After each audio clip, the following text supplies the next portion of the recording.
Kings 11 Punjab have somehow found a way to lose this game. So if we could get thoughts just on that, as it's just happened.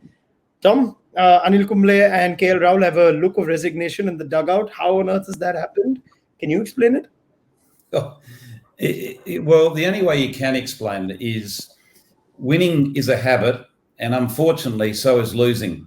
And I think Kings 11 have sadly got into the habit of losing and forgotten how to win. And it's funny how the game can go with teams where they can lose, as Kings 11 have done in the early parts of the tournament, a couple of games by the finest of margins, but suddenly that just throws, their whole confidence off collectively. So therefore, when you do get these games that you should be coasting in and winning with an over or two to spare, you find a way to make it near on impossible to win it.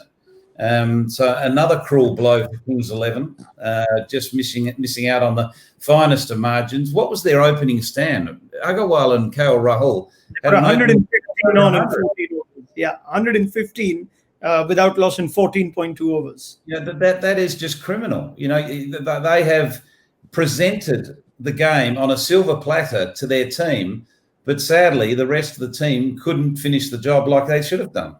Sanjay, Tom makes this point of Nicholas Pooran's shot being reckless at the time and decisions that you take.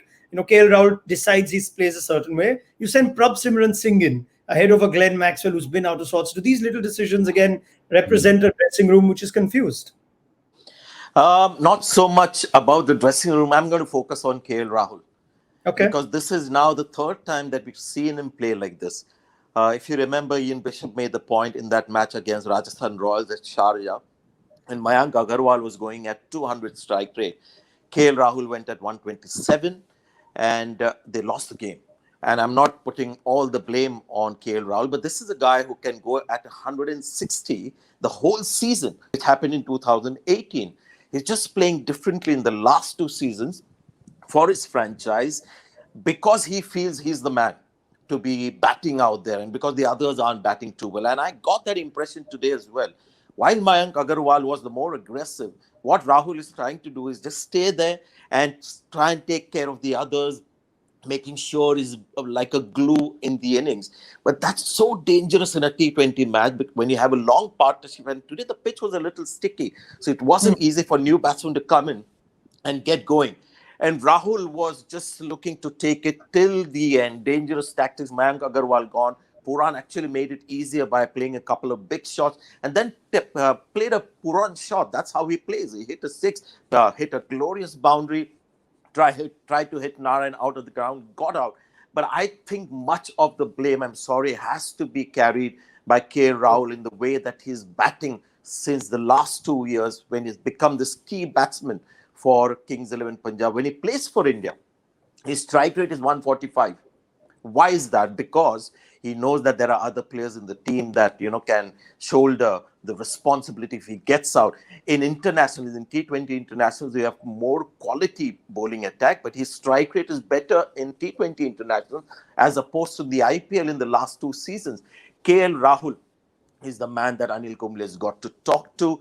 I know, Pooran didn't play a great shot and Prabh Simran wasn't such a great idea, but he hit a couple of shots in the last game. Maybe they were worrying about Maxwell's form and stuff like that. But the bulk of the innings was really played by two men who are amongst the runs. So I'm going to put more of a blame on those guys. Either they had to see that till the end, like Virat Kohli did the other day in a chase of 160, or, they have to take some of the blame.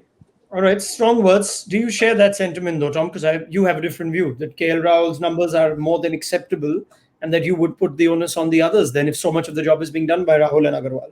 Yeah, I certainly get what Sanjay is saying, and an element of that I agree with. But I'm also of the belief that, he played in this innings. So let's forget about what's happened to this point. But in this match, in this innings, he played a critical anchor sheet role where you're wanting your top order to bat deep.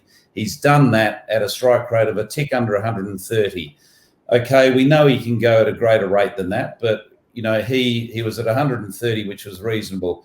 I look at little moments in the match. At the point when he was batting with Nicholas Pooran, they had the game in the bag. Yep. And I just felt the shot that Nicholas Pooran played, the very first ball he faced off in the Rhine, he tried to take him on and hit him out of the ground. And I think that was a shot that had ego in mind, not the team in mind. So I just felt that that wasn't the right time for Pooran to be looking to play, the star figure and hit another six over mid-off or cover like he was trying to. So that to me was a critical error. The other critical error was not bringing in Maxwell very next after that dismissal. Yep. You pay big dollars for an international superstar, regardless of his form. If his form's a concern, don't play him. If you play him, this is what you pay him for, to finish the match. Give him the responsibility, go in there, finish the match, we walk away with points. End of story. So it was very dangerous ploy that Mayank Agarwal and Rahul had. Mayank Agarwal went much earlier and Pooran came in, and Rahul may have thought, he's making my job easier. Pooran got out, yes, reckless shot and whatever, but that's Pooran. But what happens after that is there is so much little time left in the innings that any batsman who's coming in is feeling the pressure with every dot ball. You saw that with Prabsmiran. Couple of dot balls and, his blood pressure was rising. Mandeep Singh, shot of anxiety. Maxwell as well, hit a six and almost won the game.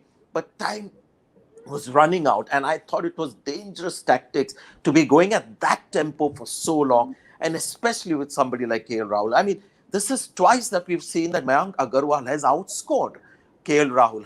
How is that even possible? It's only because of the intent. Mayank Agarwal is looking to play aggressively, looking to sort of make it easier for the others. This was Rahul just knowing, that his guys are out of form, just took it a bit too long. They should have won the game. But, when I was watching it towards the end, I thought he was flirting with danger. But this is not just about this innings. They have to take a decision, Kings XI Punjab. They are a much better team than languishing at the bottom. And I think they need to address this issue as to how KL Rahul bats. Does he bat like 2018? Or does he continue to bat 2019-20?